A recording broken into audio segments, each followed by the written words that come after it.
Ku Sunday ennaku z'omwezi 11 omwezi ogwokuna omwaka 2021 lunaku lwabe yafaayo wano mu Uganda waguma kisula embaniza ku Munyo live era nze ngenda okugula ombojja era tetujja kulwa twagala genda ku House of Prayer Ministries International esangibwa ku Kananiland Makerere Kikoni okumpi n'ekibuga Kampala eno wabaddeyo okusaba n'okwebaza Katonda olw'obulamu bwawadde Ssaabasajja Kabaka wa Buganda Ronald Muwenda Mutebi owookubiri kino nno kibaddemu okwebaza Katonda ate n'okusiima engeri Ssaabasajja gyakozeemu emirimu gye Omusumba Bujjingo w'ekkanisa ya House of Prayer Ministries International yakulembeddemu okusinza kuno n'annyonnyola bingi omubadde n'ebyo ebiraga olunaku lwe yasooka okulaba ku maaso moogi.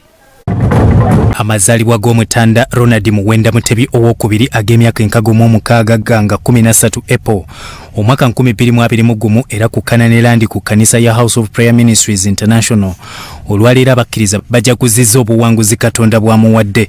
House of Prayer ekkiriza mu Bwakabaka.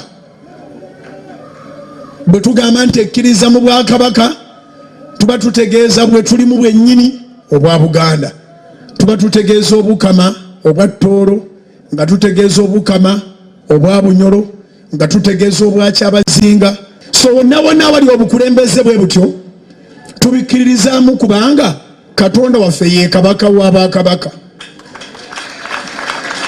Omusumba Bujjingo owa House of Prayer Ministries International yakulembeddemu abakkiriza mu kujaguza n'okusabira Kabaka wa Buganda n'Obuganda bwonna Katonda abukulembere.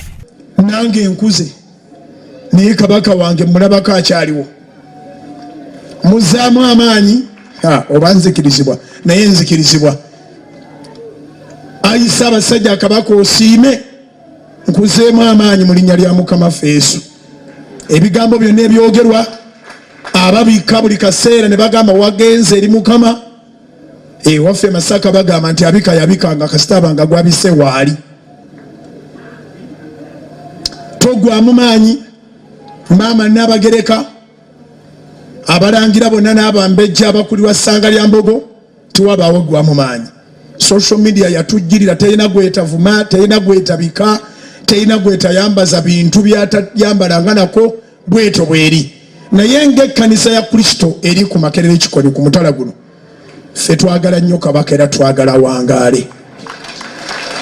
Ategezeza nti kanisa wamu ne Salt Media beewaayo okulaga emikolo gy'amazaalibwa g'Omutanda butereevu ku Salt TV era ng'akulira Salt Media n'asaba Omutanda akkirize okuwaayo kwabwe.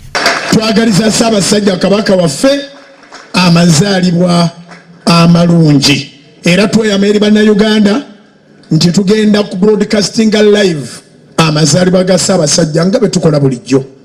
Tujja broadcastinga live. I think the event is on Tuesday. Tujja kukikola bulungi.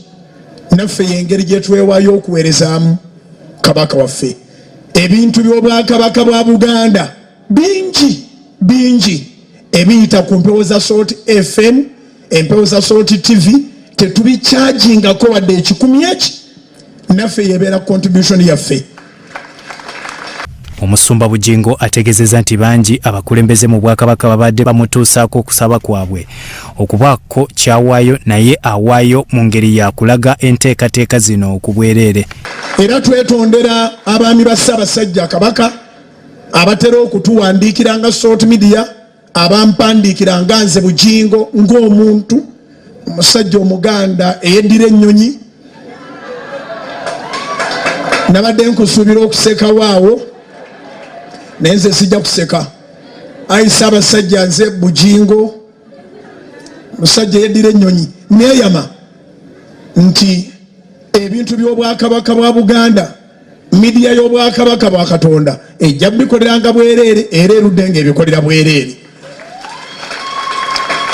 So waliwo mbadde ngamba nti neetonda olw'abakungu abatera okumpandiikira nga bansaba contribution.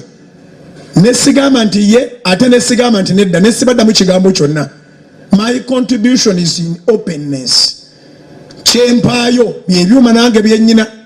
Mukama Yesu agamba kyennina kyenkuwa. Nga yegattiddwa kabakkiriza okwetoolera ensi yonna, Omusumba asabidde emirembe n'obulamu eri Obwakabaka n'eggwanga lyonna nti Katonda ayongere abakulembeze b'ennono bonna n'obuwangaazi nga balamu. Long live the King of Buganda. In the mighty name of Jesus we pray. Amen and amen and amen. Yimuse emikono gy'obeeko emikisa gy'omusabira n'ezzadde lyonna. Famire yonna gisabira omukisa. Yesu kabaka w'abakabaka ayingire mu nnyumba yateekemu obulokozi obungi ennyo. Bino byonna bibadde ku ttaka ettukuvu ery'e Kanani erisangibwa e Makerere Kikoni. Byatumwebaza Godfrey, Sorot TV, Omunyo.